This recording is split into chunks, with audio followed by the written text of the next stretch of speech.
Hello everyone, welcome to Star IQ. आज इस lecture में हम लोग बात करने वाले हैं एचटेट पीजीटी के पेपर में पूछे गए हरियाणा से संबंधित प्रश्नों के बारे में। ये पेपर आज ही के दिन हुआ है। इस पेपर में टोटल 10 क्वेश्चन पूछे गए हैं और कुछ करंट अफेयर के क्वेश्चन भी पूछे गए हैं। वो क्वेश्चन हुबहू हरियाणा करंट अफेयर के आप स्टार आईक्यू पे अगर हर रोज पढ़ते हैं तो आप लोगों ने यकीनन ठीक किया होगा अगर आपका एचटेट का पेपर था तो। और ये वीडियो मैं इसलिए बना रहा हूं ताकि आप लोगों को थोड़ा अंदाजा लग जाए कि आने वाला ग्राम सचिव का पेपर होगा उसमें किस लेवल के क्वेश्चन या किस तरीके के क्वेश्चन पूछे जा सकते हैं। तो थोड़ा देख लेते हैं, उन क्वेश्चनों के साथ में थोड़ा एक्स्ट्रा फैक्ट भी जानने की कोशिश करेंगे। एक क्वेश्चन आया था, हरियाणा उर्दू अकादमी के उपाध्यक्ष कौन है? तो ऑप्शन थे गोपीचंद नारंग, एक ऑप्शन है कुमुद बंसल, एक ऑप्शन है चंद्र त्रिखा और एक ऑप्शन है सूरजभान। ये क्वेश्चन प्यारे बच्चों हरियाणा करंट अफेयर का है और उपाध्यक्ष नए ही बनाए गए जिनका नाम है चंद्र त्रिखा। सी ऑप्शन जो था इस क्वेश्चन का हमारा वो बिल्कुल ठीक था। हरियाणा साहित्य अकादमी के निदेशक का अतिरिक्त प्रभार भी जो है वो इन्हीं के पास में है, तो ये बात आप याद रख लीजिएगा। निदेशक का अतिरिक्त प्रभार जो है किनके पास है? चंद्र त्रिखा के पास में है।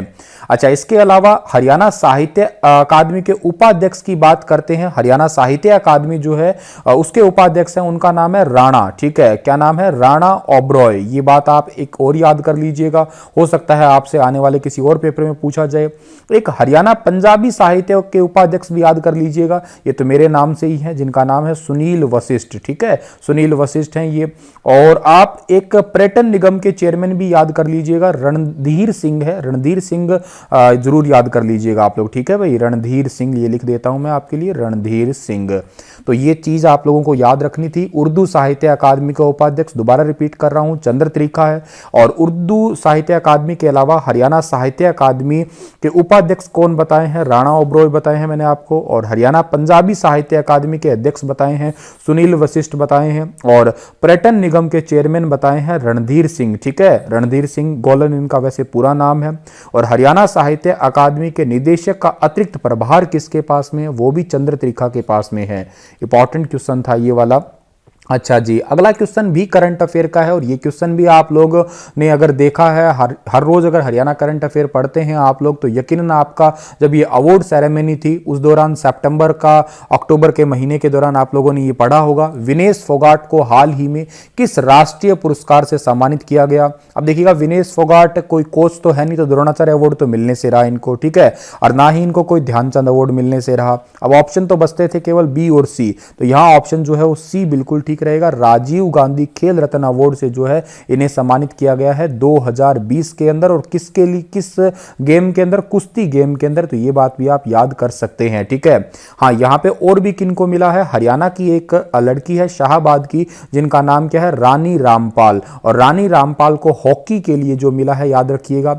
और प्रथम हरियाणवी जो है राजीव गांधी खेल रत्न पुरस्कार जो है किसको मिला था? ब्रिजेंद्र सिंह को मिला था, विजेंद्र सिंह, सॉरी। ठीक है, विजेंद्र सिंह को मिला था। प्रथम हरियाणवी है जिनको राजीव गांधी खेल रत्न पुरस्कार मिला था। तो ये कुछ इंपॉर्टेंट फैक्ट्स है जो कि आपको याद रखने थे इससे रिलेटेड।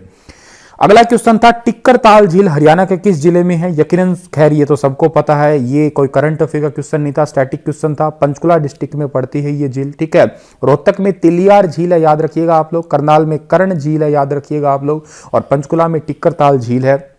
अच्छा, अगला क्वेश्चन था कि हरियाणा के नवगठित 6वें राज्य वित्त आयोग के चेयरमैन या अध्यक्ष कौन है? अगेन ये भी एक करंट अफेयर का क्वेश्चन है और इनका नाम भी आप लोगों को सिंपल सा था, याद करना था, पी राघवेंद्र राव। ठीक है, पी राघवेंद्र राव। वैसे मैं इस क्वेश्चन को इंपॉर्टेंट टैग दूंगा। क्यों इंपॉर्टेंट टैग दूंगा? क्योंकि आने वाले पेपर के अंदर ऐसे क्वेश्चन बनने की फिर से संभावना है। 6वें राज्य वित्त आयोग के चेयरमैन का नाम है पी राघवेंद्र राव। ठीक है भाई, चलिए जी, अगला क्वेश्चन हमारा क्या है कि किस शहर का प्राचीन नाम कन्नौड़ था? ये क्वेश्चन आप ऑप्शन कट करके भी लगा सकते थे अगर आपको सीधा डायरेक्ट जो है वो नहीं पता था या डायरेक्ट अगर आपको याद नहीं था तो देखिएगा, ये है आपका प्राचीन नाम। अंबाला की बात करते हैं, देखो यहाँ अंबाला अंबा राजपूत द्वारा बसाया गया है, या इसे जो है माता अंबिका की वजह से भी जाना जाता है। तो जाहिर सी बात है ये ऑप्शन तो हो नहीं सकता है यहाँ पे। ठीक है, अच्छा, सोनीपत का पुराना नाम सोनप्रस्थ था। कपिल मुनि की नगरी कहते थे कैथल को। ये तीनों ही ऑप्शन नहीं है तो बच गया महेंद्रगढ़। ठीक है, तो ए ऑप्शन जो है इस क्वेश्चन का हमारा वो बिल्कुल ठीक था। महेंद्रगढ़ का ही पुराना नाम क्या था? कन्नौड़ था। तो याद रख लीजिएगा आप लोग, ए ऑप्शन बिल्कुल ओके। कॉमनवेल्थ खेलों में स्वर्ण पदक विजेता को हरियाणा सरकार द्वारा दी जाने वाली पुरस्कार की राशि कितनी है? तो हरियाणा सरकार के द्वारा दी जाने वाली पुरस्कार की राशि है प्यारे बच्चों 1.5 करोड़, 1.5 करोड़। ठीक है। अच्छा, ओलंपिक में स्वर्ण पदक अगर कोई लेके आता है तो उसको मिलते हैं कितने? 6 करोड़ रुपए मिलते हैं, याद रखिएगा। एशियाई गेमों के अंदर अगर वो कोई गोल्ड मेडल लेके आता है तो उसको मिलते हैं 3 करोड़ रुपए, याद रखिएगा। और राष्ट्रमंडल खेल यानी कि कॉमनवेल्थ के अंदर लेके आता है तो उनको कितने मिलते हैं भाई? 1.5 करोड़ रुपए मिलते हैं। तो ये भी वेरी वेरी इंपॉर्टेंट क्वेश्चन था, कुछ एक्स्ट्रा फैक्ट के साथ आपको जो है इनको याद रखना था। हरियाणा विधानसभा जो कि अक्टूबर 2019 के बाद चुनाव के बाद गठित की गई थी, ये कौन सी नंबर की थी? हालांकि ये बहुत इजी सवाल था, शायद सबको पता था। ये 14th नंबर की जो है विधानसभा थी, यानी कि सी ऑप्शन जो है इस क्वेश्चन का हमारा वो बिल्कुल ठीक था। 1857 के विद्रोह के दौरान रोहतक का जिला अधीश कौन थे? ठीक है, तो ये क्वेश्चन थोड़ा सा मैं कह सकता हूं मॉडरेट से थोड़ा ऊपर था। एक फैक्ट था, अगर आप लोगों को याद ना हो तो इनका नाम याद कर लेना, एडम लोच इनका नाम था। ठीक है, सी ऑप्शन इसका भी ठीक था आपका। ठीक है, हडसन तो आप लोगों ने 1857 की क्रांति में दिल्ली से संबंधित बहादुर शाह जफर वाला केस में इनका नाम सुना होगा। तो हरियाणा के रोहतक जिला अध्यक्ष जो थे वो एडम लोच, सी ऑप्शन बिल्कुल ठीक है। सुद्र नदी जो कि घग्गर की सहायक नदी है। अब इस क्वेश्चन को आप ऑप्शन से कट कर सकते थे। इंदौरी देखो नूह के पास हो गई, साहिबी है वो भी दक्षिण हरियाणा, दोहन भी आपका नीचे की साइड हो गई। अब चौतांग ऑप्शन बचता है, तो ए ऑप्शन जो है इसका बिल्कुल ठीक था। चौतांग इज द राइट आंसर आपका, ए ऑप्शन। हरियाणा में बेगम समरू का महल कहां पे है? हरियाणा के अंदर जो है बेगम समरू का महल किस जिले के अंदर है? ये भी एक स्टैटिक क्वेश्चन था और गुरुग्राम इसका सही आंसर रहेगा। फरीदाबाद में नहीं है, सोनीपत में भी नहीं और रोहतक में भी नहीं। सी ऑप्शन बिल्कुल ठीक था इसका। तो इसी के साथ में ये वाला लेक्चर समाप्त होता है। इतने ही क्वेश्चन आए थे आपके पेपर में और मैंने आपको शेयर कर दिया। होपफुली आपको जानकारी मिली और आपकी हेल्प भी हुई है। आशा करता हूँ वीडियो अगर आपको पसंद आया है तो आप इसको शेयर जरूर करेंगे। धन्यवाद।